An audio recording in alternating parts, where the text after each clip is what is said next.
What would you say you do here? Well, look, I already told you. I deal with the goddamn customers so the engineers don't have to. I have people skills. I am good at dealing with people. Can't you understand that? What the hell is wrong with you people?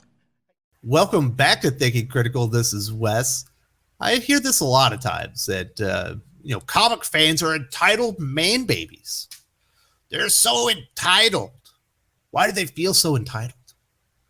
You know what's interesting? If you look up the word entitled, there's a couple of meanings of that word. One of them being having a right to a certain benefit or privilege, and the other being having or showing a feeling of entitlement, which is more generally associated with spoiled children or like Karens. Now, when they talk about comic fans, us, they're generally speaking using the second version of entitlement, basically calling you spoiled kids who all you do is complain, all you do is have expectations. Why are you so entitled? Well, I say this. Yes, comic fans are entitled, but I'm using the very first definition because comic fans, for the most part, have invested decades upon decades with these characters in shared universes, have invested thousands upon thousands of their own dollars to support these stories, these creators, these publishers. Now, they're all reaping the benefits, right? You know, everybody knows who all these characters are now. Now, I do think the creators should be compensated better. I talked about that at the end of last week. But comic fans, as much as anybody, kept these stories, characters alive for decades before they were able to flourish and become worldwide phenomenons that we've seen, within the MCU, the DCEU, streaming services and whatnot. Without comic fans, there's no comic book industry. You know what I'm saying? Are you picking up what I'm putting down?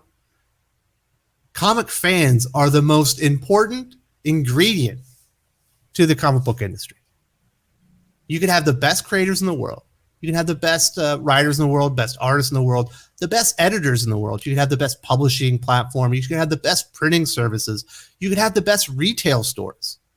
But if there are no customers, if there are no people that heavily invest their hearts and souls in these characters and their time and their money into them, there's no reason to have any of that stuff.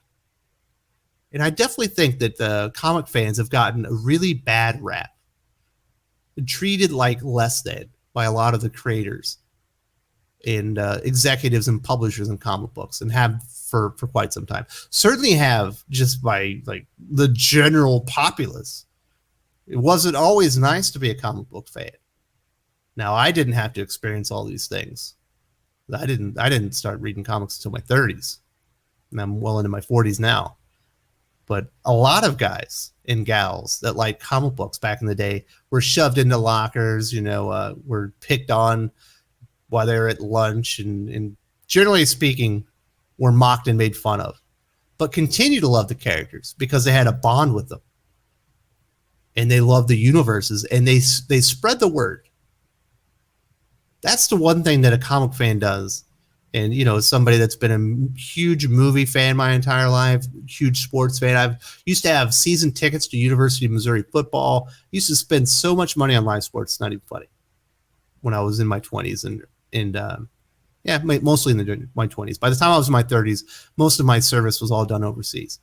And I'm just not that into soccer, right? I'm sorry if you're in the UK or Europe, you're like, it's football, Wes. I get it. It is football. I'm just not that into it. I didn't want to take the tube down to Arsenal, get into one of those stadiums with all those hooligans, right?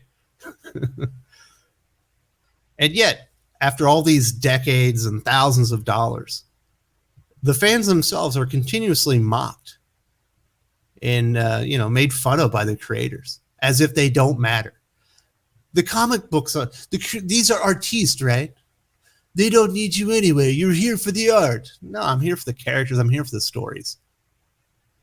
And you want to mock me for investing my time, investing my money, investing my heart and soul into your product, and not appreciate me?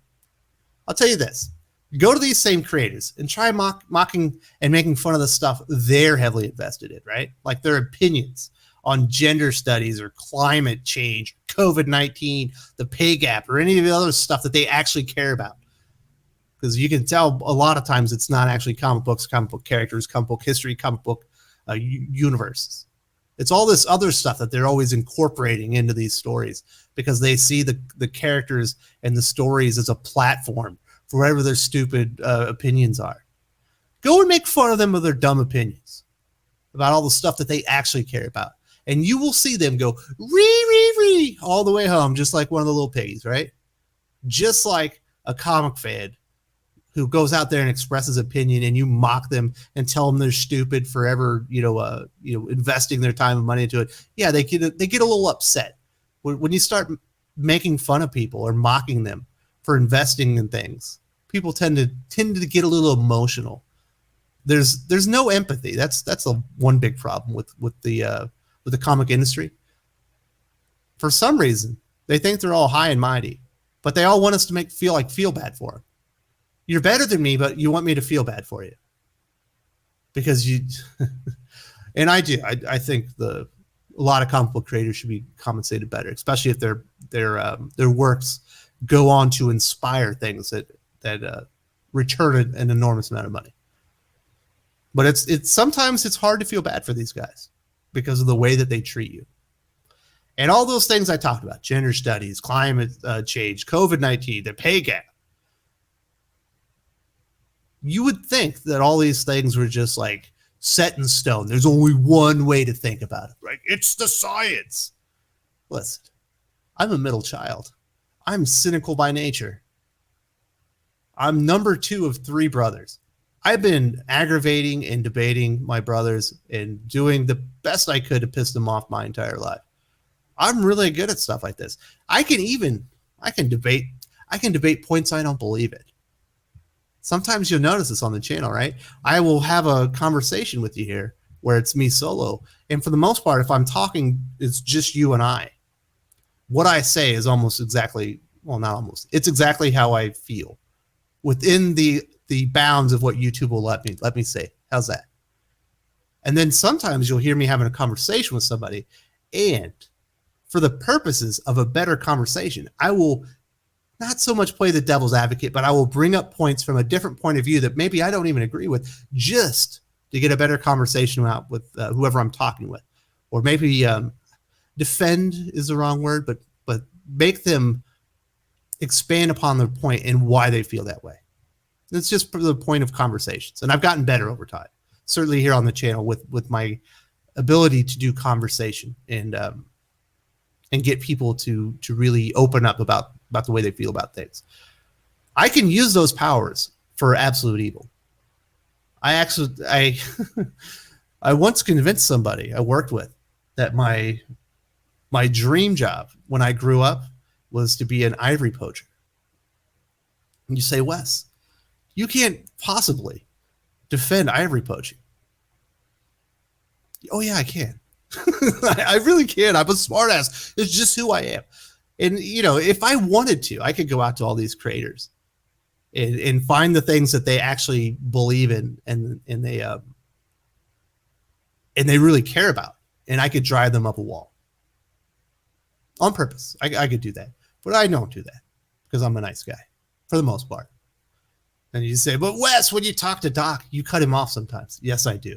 Sometimes Doc filibusters me in our own conversations, and he will get stuck on one point, is on like a repeat. Have you noticed that? For like 10 minutes, and I have to jump in there just so we can move on. But otherwise, I try to be nice to the people I'm talking to, even if I disagree with them. Sometimes that gets me in a little bit of trouble with the viewers. They get a little bit mad, but there are ways to engage people without making them mad. And I do think comic book fans, readers, customers are entitled to a lot of things. And I'm using, like I said, having a right or benefit, right? Not is a spoiled child or a carrot. I think comic readers are entitled to respect. Most comic book readers have put in decades of readership, have been going and supporting the local comic shops, getting into these nerd discussions and debating these things their entire lives. who would win between Superman and Captain America? Who's the better villain? Is it Lex Luthor or is it Doctor Doom? And had these wonderful conversations. We've been doing these things for decades. And yeah, generally speaking, people from the outside looking in made fun of us or whatever, but we always had each other's backs. And for some reason, creators and publishers, it doesn't feel like that anymore. There's a level of contempt, and they definitely, it feels like, maybe I'm reading it wrong. I'll definitely want to hear from you guys that there is almost no respect given from the other side. But they want ultimate respect from the customers themselves. Like, we're supposed to be saying thank you for ruining all these characters and incorporating all their stupid views into these things. I guess we're supposed to thank them for that stuff. How about a little bit of thank you for spending all of our money and helping to support your career and giving you the opportunity to work with these wonderful characters and universes that we supported and kept alive for decades before everyone realized how amazing they were. You never get anything like that. Comic fans and customers are entitled to disagree with creative choices. Just because I come on here and I say, hey, listen, you just changed the sexual orientation of Tim Drake. And I have reasons to disagree with that. I don't think that it's within continuity. I think it went too fast. I think you took the lazy way out. And I don't think you're ever going to do anything with this character anymore based on what I've seen in the past. Does not make me a bad person. I'm allowed to disagree with the creative choices. I've invested in these characters. Eric Breen's allowed to disagree with these things. Doc's allowed to disagree with these things. Do I think that Doc is the nicest person when he voices his frustrations or his disagreements with creative choices? No, I think that he could be a little bit nicer about it. But there are very few times when I don't agree with what he's saying, to at least to a point. Like, yeah, what you're saying is okay. I don't have to agree with everything you wrote. Just because you're the current writer on Batman doesn't mean that you are king shit Batman. Because there's 80 years of character history. There's an absolute murderer's row of writers on Batman. Just think about it. You're competing with like Frank Miller, Denny O'Neil, Jeff Loeb. Hey, even Scott Snyder has some stories that are going to be hard to eclipse. And no, you don't always do it right. A lot of times you make creative choices that are questionable at best. And a lot of times, you can see the creative choices are selfish at worst. And most of the time they are selfish, where they're including things that have nothing to do with the character. They're shoehorning shit into these stories so they can get their point across that have nothing to do with the character. There are thousands upon thousands of comic book characters. Whatever it is that you want to say, there's likely a character that fits exactly what you're trying to put it there. And you can you can mold the things that you want to say to the character, but they're always molding the character to their fucking opinions. And it's okay if fans disagree with you. And you know what's also okay? Fans are entitled to voice their opinions, even publicly. Just because someone voices their opinion and says, you know what, this creative choice is bad, doesn't make them a bad person. And it doesn't mean that you should just shut them out or mock them or disparage them or sick a bunch of crazies on them to sit there and try and shout them down. That's key feedback. When fans and customers voice their opinions, good or bad, that is vital feedback. Nobody wants feedback anymore. I get feedback all the time on my channel. A lot of it negative, more of it positive. Thankfully for that.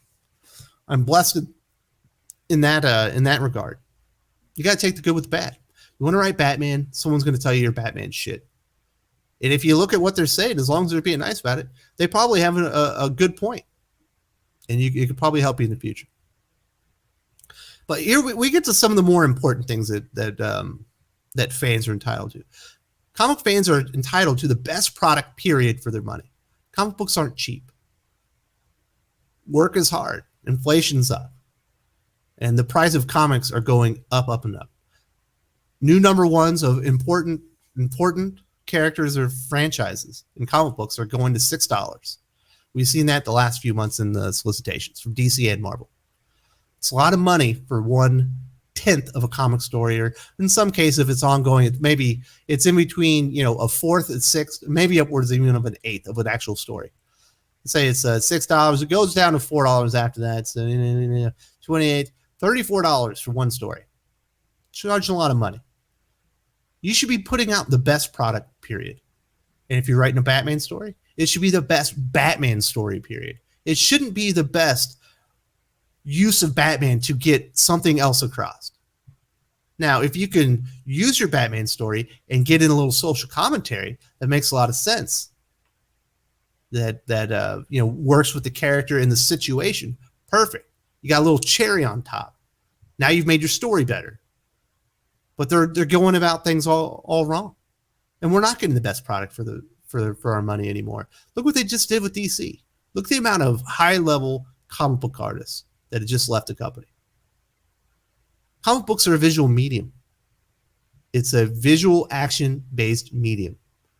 And you're letting all the best artists walk. At Marvel, sure, we've got Marco Cicchetto on Daredevil, but we don't get long runs anymore, not with skilled artists. Even Ryan Stegman, you're like, well, he had a long run on Venom. He had a longer run on Venom. And then he left. They brought in a new artist who was good, so he could do the King in Black stuff. There was a big gap in there. You never get long runs with artists anymore. Everything's always being repackaged and rebooted so they can charge you more money. Or they can get to that issue 100 or issue 800 or whatever, so they can really bend you over. I just don't feel like the publishers or creators are putting their best foot forward. And the customers deserve better.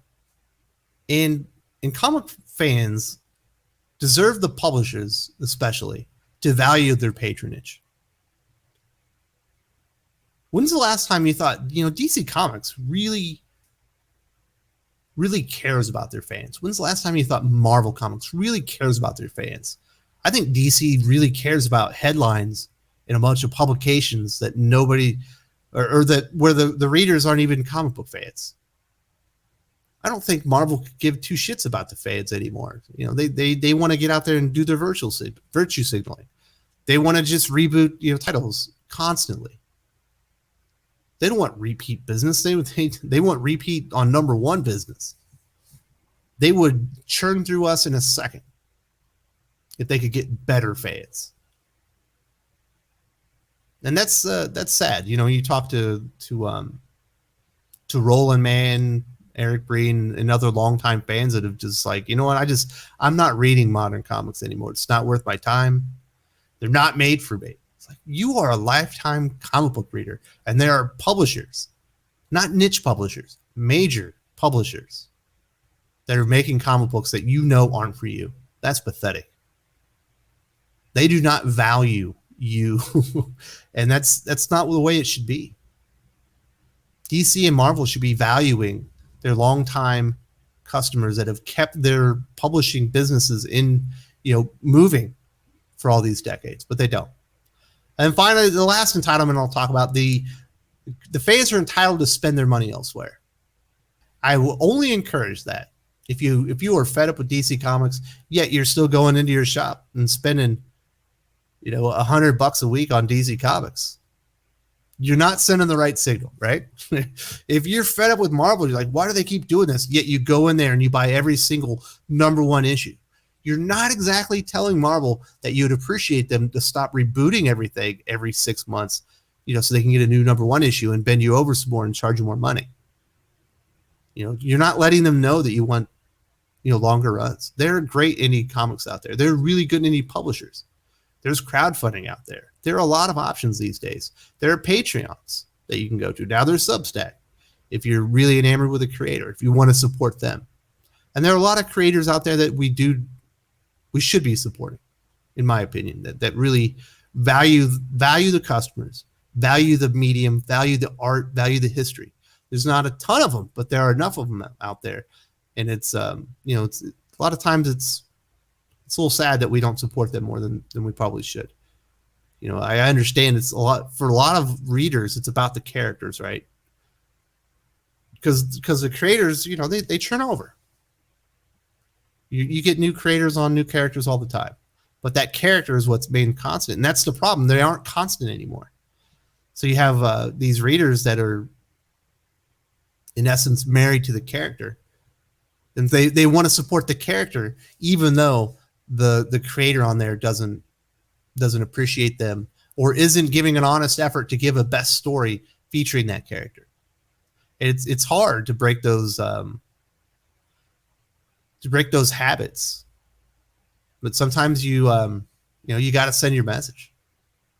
There's only so many times that you can sit there and get bitten by the industry. I mean, how many times can they ruin Captain America? Over a decade now. Not one good Captain America run. One of the flagship characters, right? Not A-lister, never been a huge seller, but one of the flagship characters at Marvel Comics. Refuse to put on a creator that respects what the character represents, the history of the character.